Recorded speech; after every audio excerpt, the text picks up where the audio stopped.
Welcome back to back another new video. আরও একটি নতুন ভিডিওতে আপনাদের সকলকে স্বাগত জানাই। আজ আপনাদের সামনে আলোচনা রাখব আপার প্রাইমারি নিয়োগের দাবিতে আপার প্রাইমারি সকল চাকরি প্রার্থীরা আজ রাস্তায় নামল আন্দোলনের দাবিতে, চাকরির দাবিতে, হকের চাকরি।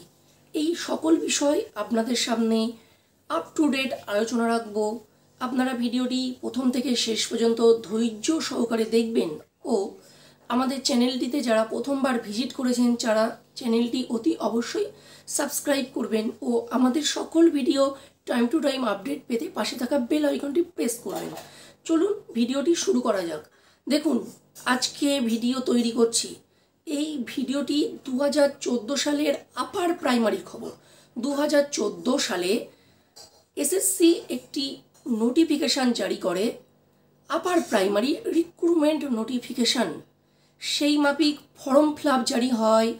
পরবর্তীতে 2015 সালে পরীক্ষা নেওয়া হয়, রেজাল্ট বার করা হয়, প্যানেল প্রকাশ করা হয়। কিন্তু বিভিন্ন কারণবশত দুর্নীতির বিভিন্ন অভিযোগ, টেট স্ক্যাম, এই সকল খবর নিয়ে হাইকোর্ট কিন্তু সেই পুরো প্যানেল ক্যান্সেল করে। তারপর থেকে এখনো পর্যন্ত কোনো খবর আসেনি। দীর্ঘ 9 বছর 10 বছর কেটে যায়, রিক্রুটমেন্টের কোনো খবর নেই। অর্থাৎ আপার প্রাইমারি আর কি সেই সময় 5 to 8 মানে 6 থেকে 8 যে পরীক্ষাটি হয়ে থাকে স্কুলে সরকারি চাকরি নিয়োগের যে পরীক্ষা, তার কিন্তু এখনো পর্যন্ত কোনো খবর হয়নি। তাই আন্দোলনরত চাকরি প্রার্থীরা গতকাল শিয়ালদা থেকে ধর্মতলা পর্যন্ত তারা আন্দোলনে সামিল হয়। কবে তাদের রিক্রুটমেন্ট হবে সেই বিষয়ে কিন্তু কোনো খবর আসে না।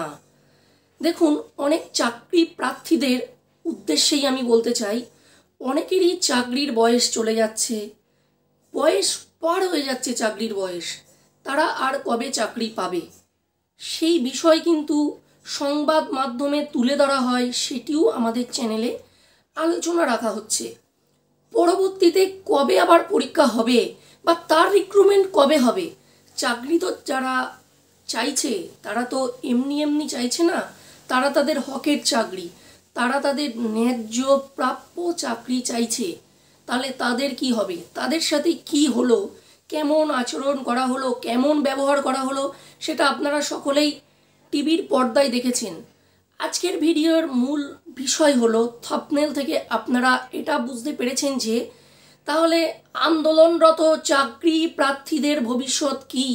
যারা আমরা দীর্ঘদিন পড়াশুনো করছি, চাকরির জন্য রাস্তায় আছি, আমাদের ভবিষ্যৎটা কি, আমরা কি আর নিয়োগ পাবো না, আর নিয়োগ পাবো না, তার বিষয় কি বলছেন পরবর্তীতে সে সকল বিষয় নিয়ে আরও আলোচনা রাখবো। কিন্তু আজকের ভিডিওর প্রেক্ষাপটে দাঁড়িয়ে আমার রাজ্যের শিক্ষামন্ত্রী কিন্তু একটা কথা স্পষ্ট করেছেন যে নিয়োগ ছাড়া স্কুলে যে শিক্ষার যে ঘাটতি আছে সেটা কিন্তু কোনোভাবেই সম্ভব না।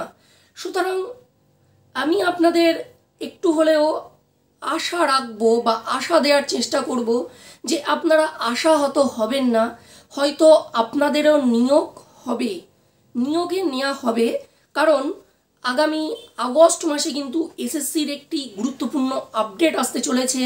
বিভিন্ন মহল থেকে যে খবরটা আসছে তাতে করে এটা আপনাদেরকে আমি বলতে পারি, এবং আপনারা ভালো রকম জানেন যে আমাদের চ্যানেল স্বপ্নের ভূগোল কোনো ভাউতা খবর দেয় না, কিন্তু কোনো ভাউতা খবর কিন্তু রাখে না। সুতরাং আগামী মাসে চাকরি মানে স্কুল চাকরির ক্ষেত্রে কিন্তু ভালো একটি সংবাদ আসতে চলেছে। এটি আপনাদের কাছে দেয়া একটি বার্তা। আপনারা আন্দোলন করছেন, এই আন্দোলনের ফল কিন্তু আপনারা পাবেন, এরই কিন্তু ফলপ্রসূ হবে আগামী দিনে, এটি আপনাদের কাছে বলার বিষয়। এবং আরও পরবর্তীতে যদি কোনো আপডেট থাকে সেই বিষয়ে আপনাদের কাছে নিয়ে আসব। এবং পরবর্তীতে যদি আপনাদের কোনো রিকোয়ারমেন্ট থাকে যে কেমন ভিডিও আপনাদের প্রয়োজন আছে জানাবেন, আমি আপনাদের কাছে টাইম টু টাইম আপডেট নিয়ে আসব। আজকের ভিডিও এই পর্যন্ত, দেখা হচ্ছে পরের ভিডিওতে। আর আপনারা যারা চ্যানেলটি এখনও পর্যন্ত সাবস্ক্রাইব করেননি তারা অতি অবশ্যই চ্যানেলটি সাবস্ক্রাইব করবেন ও আপার প্রাইমারি ক্যান্ডিডেট হলে অবশ্যই লাইক করতে ভুলবেন না, কারণ আপনাদের জন্যই ভিডিওটি তৈরি করা হয়। আপনারা যদি ভিডিওটি না দেখেন, ভিডিওটি শেয়ার না করেন, তাহলে আমি পরবর্তীতে ভিডিও আনতে খুব একটা অনুপ্রাণিত হব না। তাই চ্যানেলটি অবশ্যই লাইক করবেন, কমেন্ট করবেন ও আপনাদের বন্ধুদের মাঝে অবশ্যই শেয়ার করবেন। আজকের ভিডিও এই পর্যন্ত।